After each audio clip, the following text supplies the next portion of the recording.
자, 이번 비디오에서는 볼륨 플로우 레이트, 그러니까 이제 최적 유량이죠, 그죠? 그다음에 매스 플로우 레이트, 질량 유량, 뭐 이거에 대해서 한번 좀 설명을 해주고, 이제 그거를 이제 뭐 질량 보존, 에너지 보존, 연력학 제1법칙하고 한번 이제 연결을 좀 해보려고 합니다. 자, 그래서 이제 우리가 보통 이제 어떤 물체의 최적이 있을 때 볼륨이라고 합시다. 이렇게 대문자 V로 표현하면은 이 볼륨은 대부분 이제 어떤 식이냐면은 여러분들이 어떤 면적이 있을 때 그 면적하고 수직한 어떤 길이가 있다고 칩시다. 그러면 이제 A 곱하기 이 길이 L을 하면은 걔가 볼륨이 되죠. 그죠? 왜냐하면은 밑넓이 곱하기 높이가 최적이 되니까. 그렇죠? A 타임스 L이 볼륨이 됩니다. 자, 그러면은 여기 이제 A 타임스 L이 V고 이렇게 L만큼 이 볼륨이 늘어났다고 생각합시다. L. 그럼 이제 이게 뭐냐면은 2L이 되죠. 이 경우에는 볼륨이 뭐가 되냐면은 이제 A 타임스 A 곱하기 2L이 됩니다. 그죠? 그 다음에 또 L만큼 이렇게 또 늘어났다고 칩시다. L. 그러면 이 전체 볼륨은 뭐가 되냐면은 볼륨은 A하고 이제 3L, 이제 3L이 되죠. 그죠? 근데 이제 요 L만큼 탁탁 이렇게 늘어나면은 볼륨도 늘어납니다. 근데 이게 단위 시간당 늘어난다고 한번 쳐봅시다. 1초 때 뭐 L이고 2초 됐더니 2L, 3초에 3L, 4L, 5L 이렇게 된다 그러면은 이제 요게 L이 시간당 변하죠. 그죠? 그 시간당 거리 L이 변하죠. 시간당 거리가 변하는 게 뭐냐면은 속도입니다. 속도를 이제 소문자 V라고 한다 칩시다. 그래서 이제 단위 시간당 볼륨의 변화량은 단위 시간당 최적의 변화량은 뭐가 되냐면은 단면적에다가 어떤 단면적이 수직한 방향의 속도를 곱하면은 이게 이제 단위 시간당 최적의 변화량이 되는 거예요. 그래서 단위 시간당 변화량을 우리가 보통 다수로 많이 씁니다. 미분의 의미로 이렇게 많이 표현을 합니다. 그죠? 그러면은 자, 여기 이제 단위 시간당 최적의 변화량이고 우리가 밀도를 부피에다가 곱하면은 질량이 되죠. 그죠? 그래서 마찬가지로 밀도를 볼륨의 단위 시간당 변화량에 곱하면은 이게 질량의 변화량이 됩니다. 자, 그러면은 여기서 단위 시간당 최적의 변화량은 면적 곱하기 그 면적의 수직한 속도라 그랬어요. 그죠? 그럼 이제 밀도 곱하기 단면적 곱하기 단면적에 해당하는 뭐 유체가 이렇게 흐를 때 그 유체의 평균 속도, 당연히 이제 이 면적을 수직으로 이렇게 흐르겠죠. 그죠? 곱하면은 이게 이제 속도를 곱하면은 이게 질량 유량이 되는 겁니다. 이 식을 굉장히 많이 볼 거예요. 여러분들이 시책에서 보통 이제 뭐 이 순서로 많이 쓰는 것 같아요. 로, V, A 이렇게 많이 쓰죠, 그죠?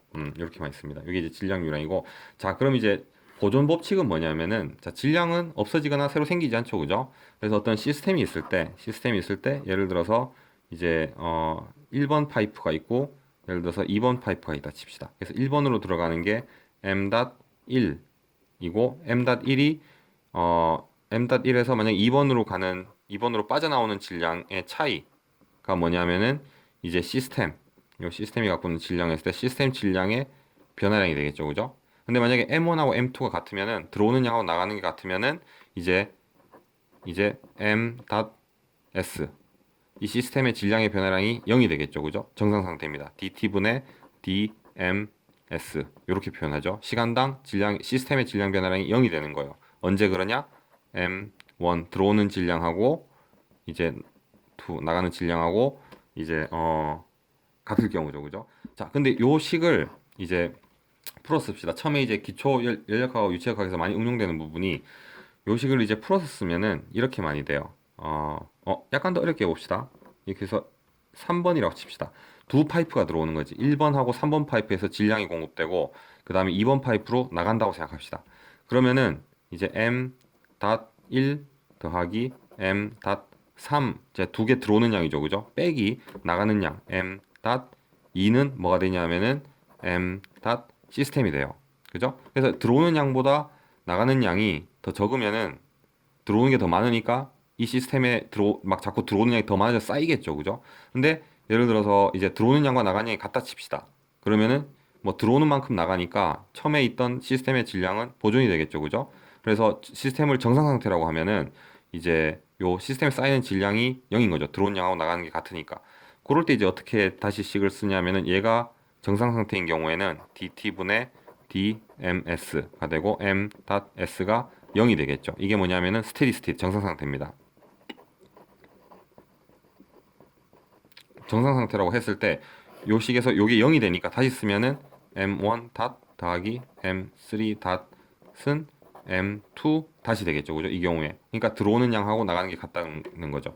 근데 여기서 이제 재밌는 부분이 뭐냐면은 요 식을 요렇게 질량, 단면적, 속도로 들어오는 양을 풀어서 쓰면은 이제 로 1, 그 다음에 A1, V1 더하기 로 3, A3, V3 단면적 속도는 이제 로 2, A2, V2 뭐 이렇게 풀었을 수 있습니다. 같이 쓰는 거죠. 그죠? 자, 이 경우에 요 1번, 3번, 2번이 파이프예요. 파이프. 파이프로 뭐 질량을 공급하고 뭐 물을 공급하고 뭐 이제 물을 빼는데 자, 예를 들어서 물이라 그러면은 로 1은 로 2 다 물이니까 로 3가 다 같죠. 그죠? 그다음에 파이프를 같은 파이프를 씁시다. 그래서 뭐 동일하게 뭐 10cm짜리 관 파이프를 쓴다 그러면 A1하고 A2하고 A3가 같겠죠. 그죠?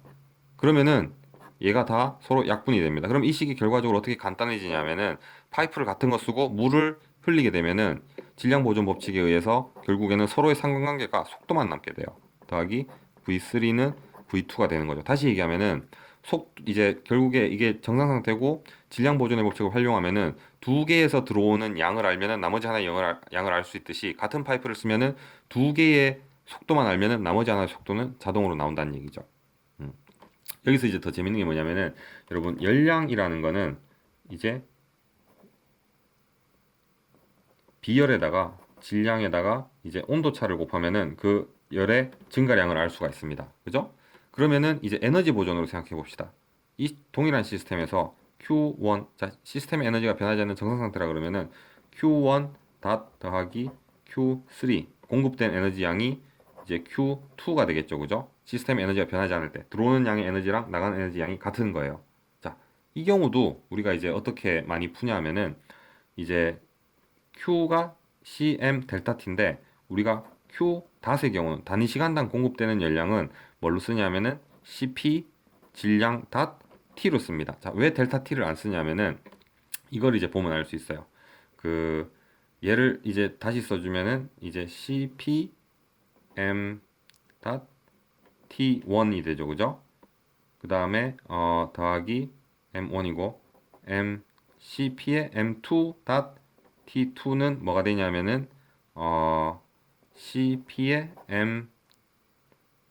이게 3죠, 그죠? 들어온 양이 3니까 M2의 T2가 됩니다, 그죠? 그래서 이게 결국에는 1번 들어온 에너지, 3번 들어온 에너지가 2번 들어간 에너지랑 같다.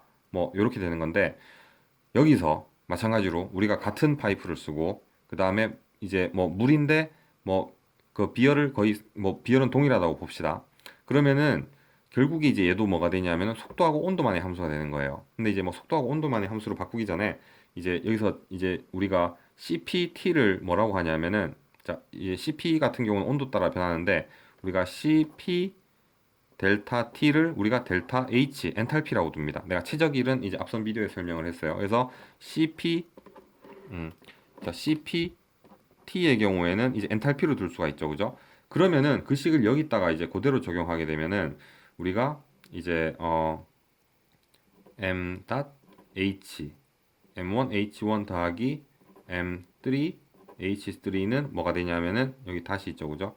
M2 H2 이렇게 두고 요게 이제 그 M을 똑같이 이제 A를 약분하고 이제 뭐 델타 H로 두면은 결국에는 우리가 뭘 풀 수 있냐면은 들어오는 유체의 온도와 압력이 정해지면 H 값이 정해지죠. 그죠? 그래서 어떤 두 곳에서의 뭐 아니면 1, 2라든 2, 3이든 1, 2건 결국에는 이제 우리가 뭐 1, 3을 알고 2를 구하건 2, 3을 할 때 1을 구하건 3일을 할 때 1을 구하건 다 이겠나? 아무튼 뭐 그런 식으로 나머지 두 개를 알면은 하나의 온도와 압력을 온도계나 뭐 압력계를 온도계를 이용해서 재지도 않고도 이제 알 수가 있는 거예요. 어떻게 할 수 있다? 보존 법칙에 의해서 알 수 있는 거죠.